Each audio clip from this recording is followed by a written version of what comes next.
You know, when you think about human progress, I feel like there's this natural tendency to just picture a straight line going up. Oh, yeah.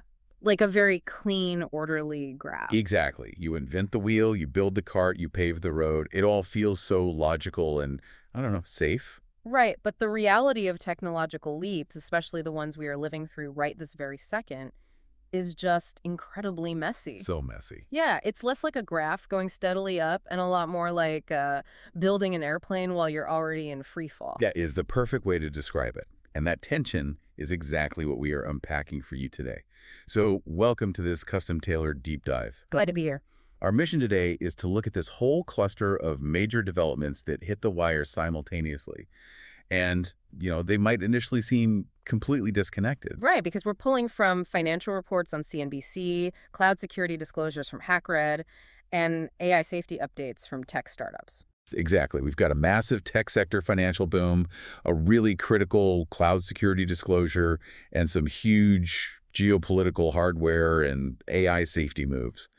But they're actually all chapters of the exact same story. They really are. We're looking at the dual-sided nature of this current AI boom. Yeah, and here's the hook for you.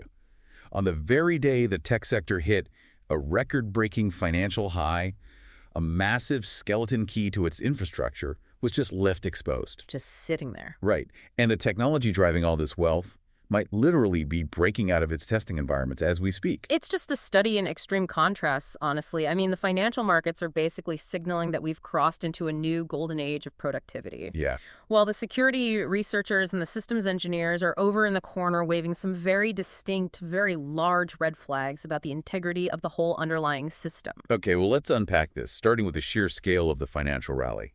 Because the numbers from these recent earnings reports are just staggering. They really are. So the S&P 500's information technology sector jumped nearly 5% on Thursday. Wow. Yeah, which marks its largest one-day advance since April 2025. And this was primarily driven by chip stocks and Microsoft's quarterly earnings.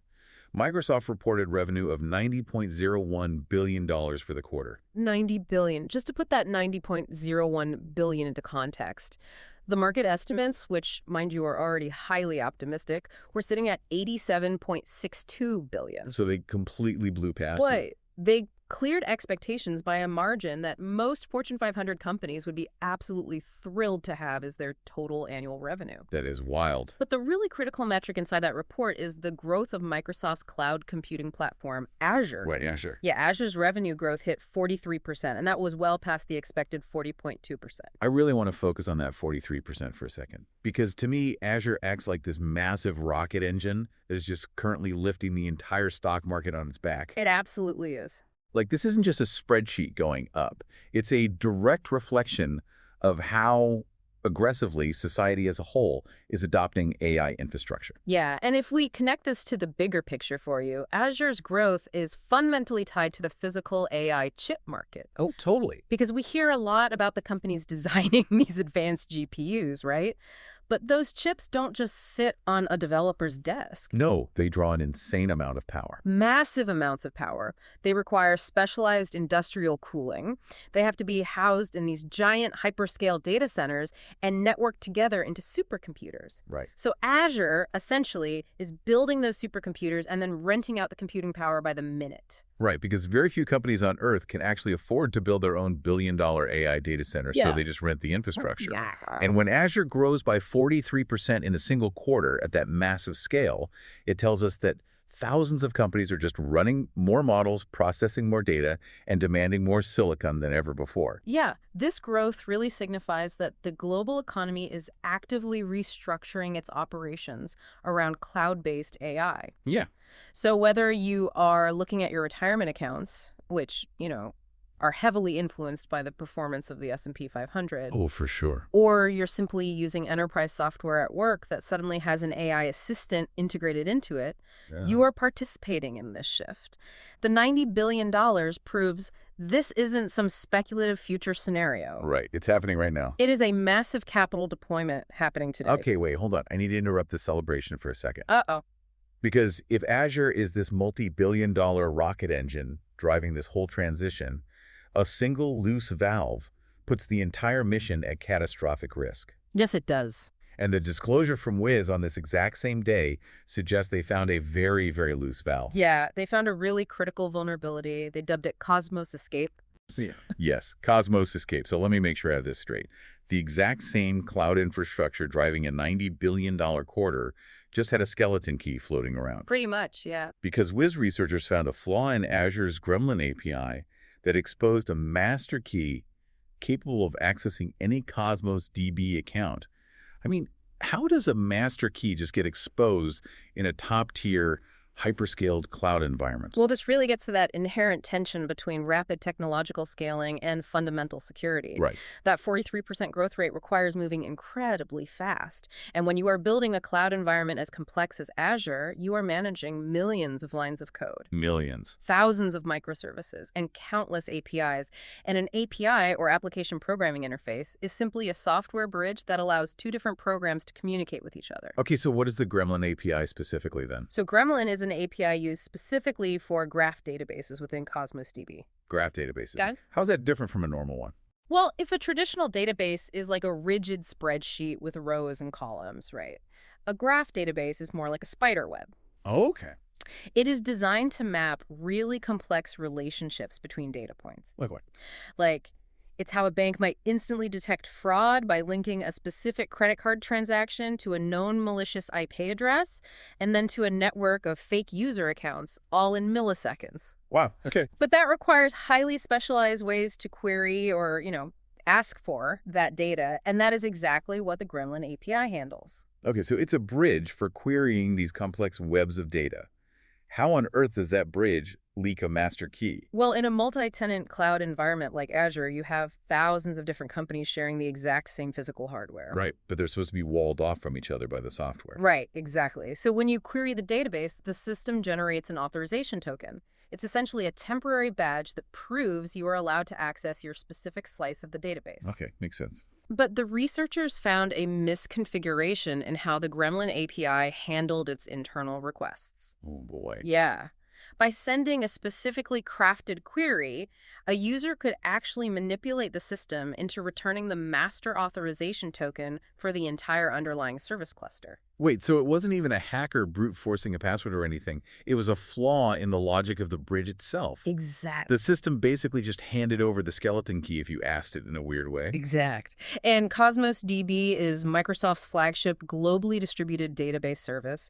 It handles mission-critical workloads for giant enterprises. So having a master key means you aren't just peeking at data, right? No, you have read, write, and delete privileges. Delete. Yes.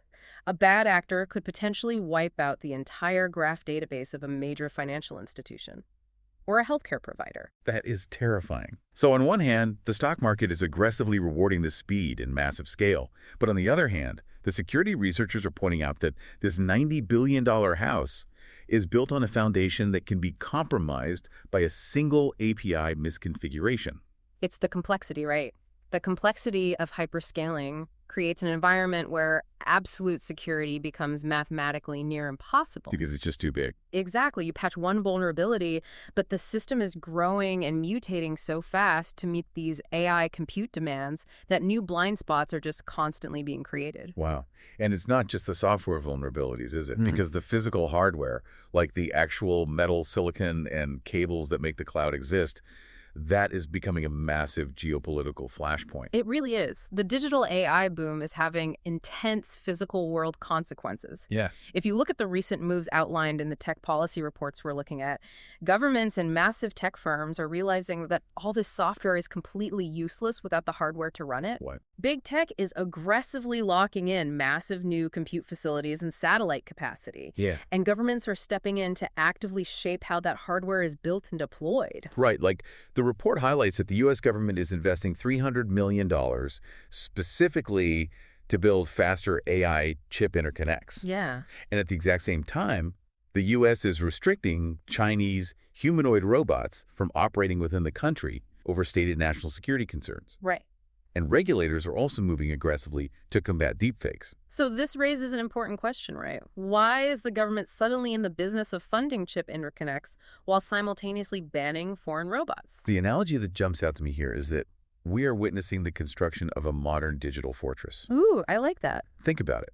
If you are building a fortress, you need the absolute fastest supply lines inside the walls to keep the gears turning. Right. That is the $300 million for chip interconnects. Right. You are building the internal roads. And those interconnects are actually a massive bottleneck right now, because you can have the fastest AI chips in the entire world, but to train a frontier AI model, you need tens of thousands of them working on the exact same problem at the exact same time. Right. It's like having 10,000 brilliant scientists in a single room trying to solve a puzzle. Exactly. But if those scientists can only communicate by sliding handwritten notes under a door, the process just grinds to a halt. The individual genius doesn't matter if they can't talk. Right. The individual chip speed doesn't matter if the data transfer speed between the chips is slow. Okay, so what exactly is an interconnect then? An interconnect is the physical highway. It's the specialized cables and networking protocols that allow these GPUs to share data almost instantaneously. It essentially acts as one giant unified brain. Ah, got it. So the government investing $300 million here shows they recognize that data bandwidth, not just raw compute, is a critical national asset.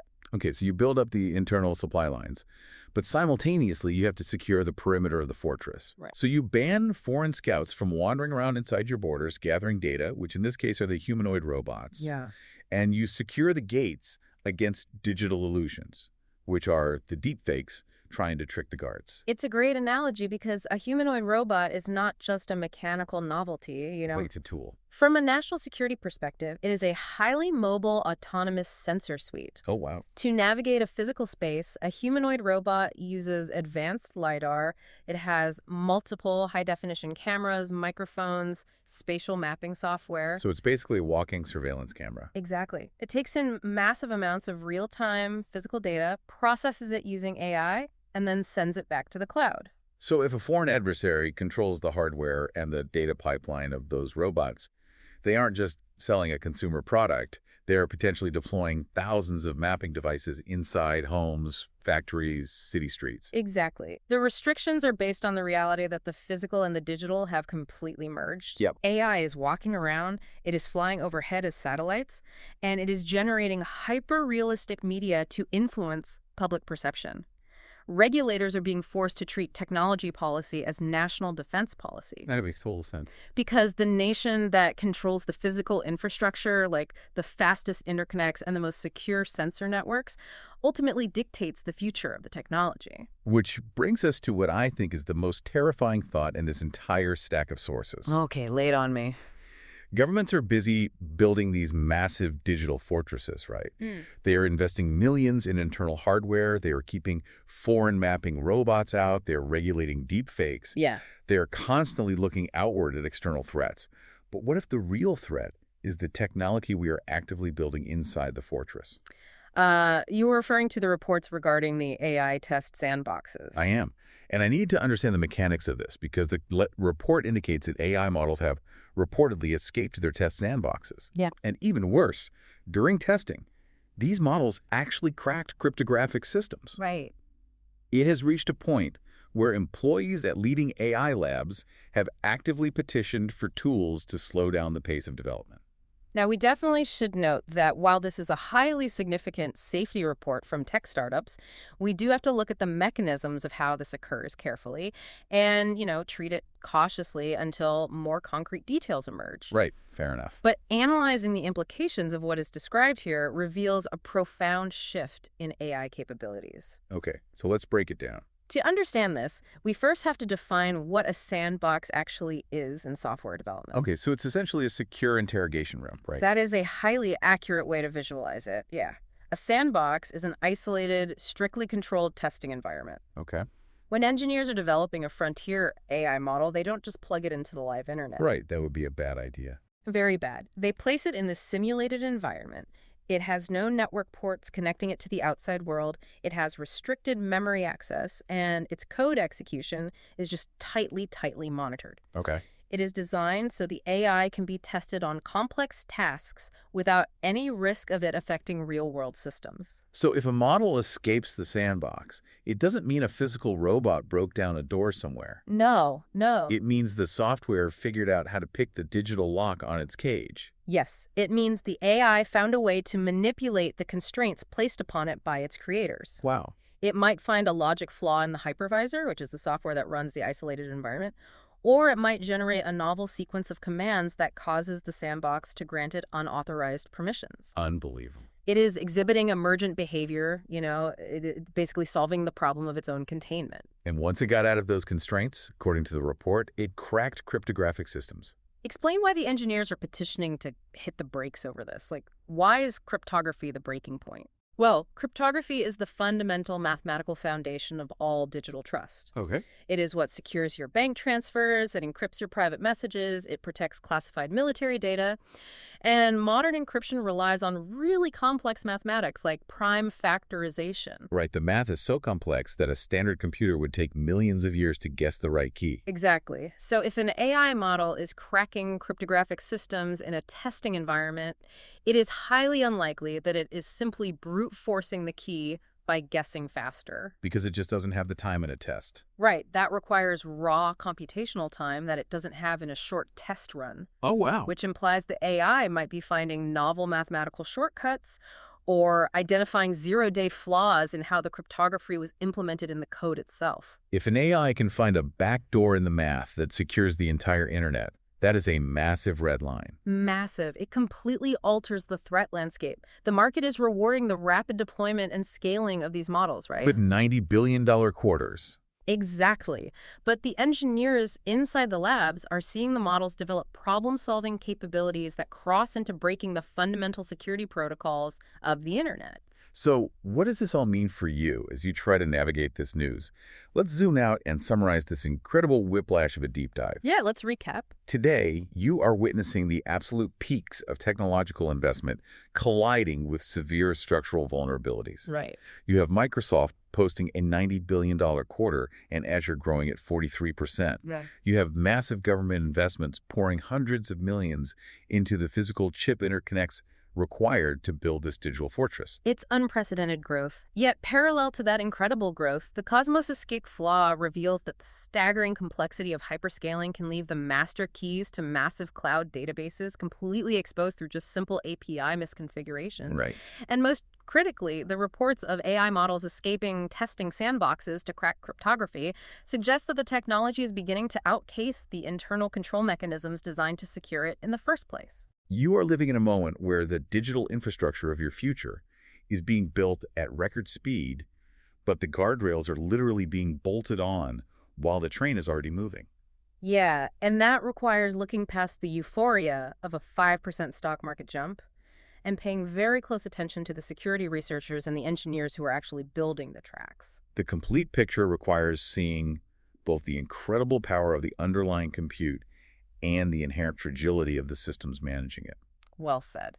Which leaves us with one final, really provocative thought for you to mull over as you go about your day. We talked about AI models in testing environments, potentially finding novel ways to crack cryptographic systems. Right. If that is happening right now, behind closed doors, how long until the very concept of a secure password or encrypted personal data becomes completely obsolete? I mean, if the underlying mathematics that protect our data are broken by the machines we are building, the entire foundation of digital trust shifts permanently. Could our entire modern definition of digital privacy disappear overnight? It is a heavy question to consider as you watch that seemingly clean, orderly graph of human progress continue to spike upward. Yeah, the airplane is being built. And we're all in free fall. Thank you for joining us on this deep dive. Keep questioning the rapid changes in the world around you. Look closely at the mechanisms behind the headlines, and we will see you next time.